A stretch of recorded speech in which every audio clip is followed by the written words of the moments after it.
Bon matin! Alors, on commence une nouvelle série sur l'aspect relationnel. En fait, l'aspect relationnel s'applique à plusieurs aspects de notre vie. On va parler au travail, parce qu'on a le côté relationnel entre nos collègues, entre nous et nos collègues, entre employeurs, employés, avec nos clients.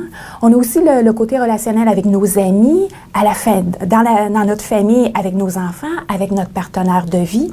Alors, peu importe la façon dont vous allez implanter les notions que je vais vous partager, que ce soit du côté à la maison, que ce soit avec vos amis ou que ce soit au travail, les mêmes principes s'appliquent. Alors, vous pouvez modifier les exemples. Je vais tenter de vous donner différents exemples de différentes situations, mais en fait, les mêmes concepts s'appliquent.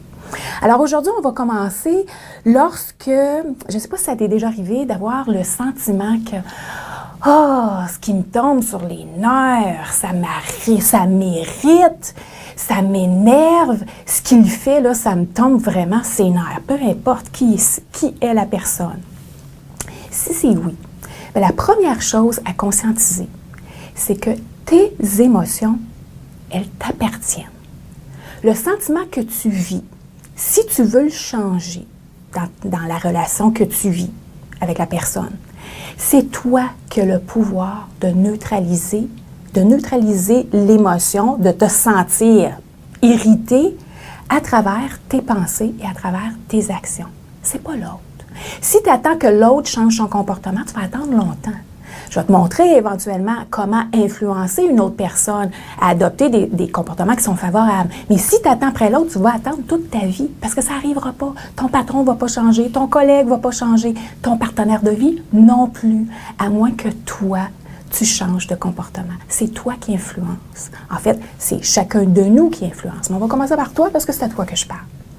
La preuve, c'est que souvent en coaching relationnel, lorsque j'ai la chance de parler aux deux parties, souvent il y en a une partie qui va dire « j'ai tout essayé, j'essaye de la rendre heureuse ou j'essaye de la rendre heureux. C'est comme, je ne sais plus quoi faire, là. Je marche sur des coquilles d'œufs, il faut que je fasse attention à ce que je dis, il faut que je fasse attention à ce que je fais.